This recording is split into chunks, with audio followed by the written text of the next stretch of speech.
आप सभी को राधाष्टमी की हार्दिक शुभकामनाएं। आज मैं आप सभी को राधाष्टमी व्रत कथा की कहानी सुनाने जा रही हूँ। कहानी सुनने से पूर्व आप सभी प्रेम से बोलें राधे राधे। अगर आप अपने जीवन में श्री कृष्ण को पाना चाहते हैं तो राधे राधे बोलना होगा। तो यह कहानी शुरू होती है यहाँ से। राधा माता गोलोक में श्री कृष्ण के साथ रहती थी। एक दफ़ा कृष्ण भगवान को गोलोक में राधा रानी कहीं नज़र नहीं आई। कुछ देर बाद कन्हैया अपनी सखी विराजा के साथ घूमने चले गए।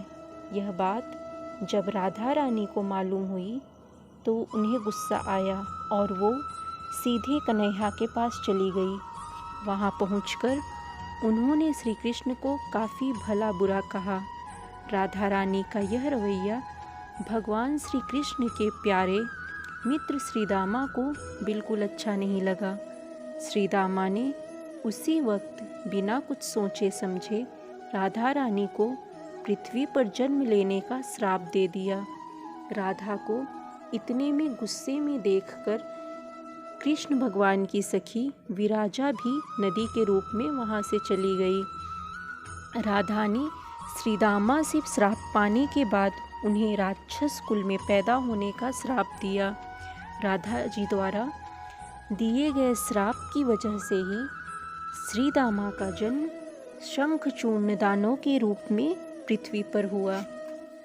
आगे चलकर वही दानव भगवान विष्णु का परम भक्त बना।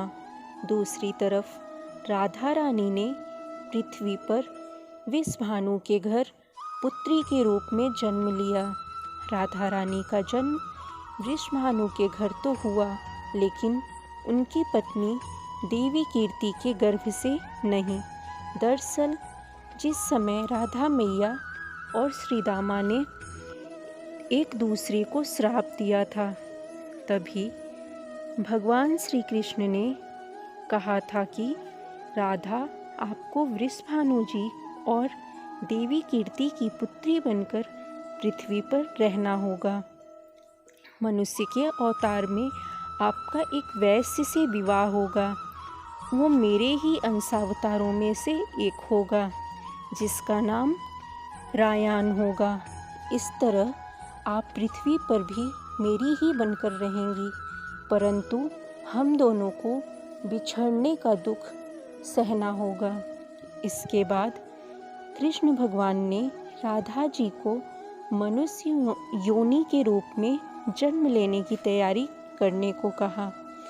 संसार के सामने विषभानु जी की पत्नी गर्भवती हुई।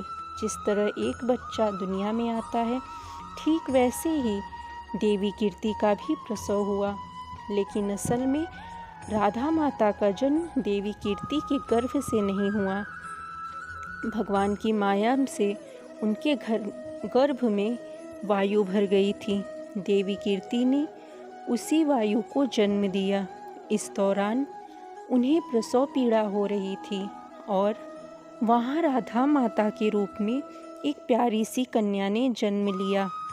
कहा जाता है कि विषभानु के तपोभूमि से माता राधा का जन्म हुआ। जिस वक्त उनका जन्म हुआ, सभी लोगों की आंखें बंद हो गई और देवी राधा ने कमल के पुष्प में प्रकट हुई।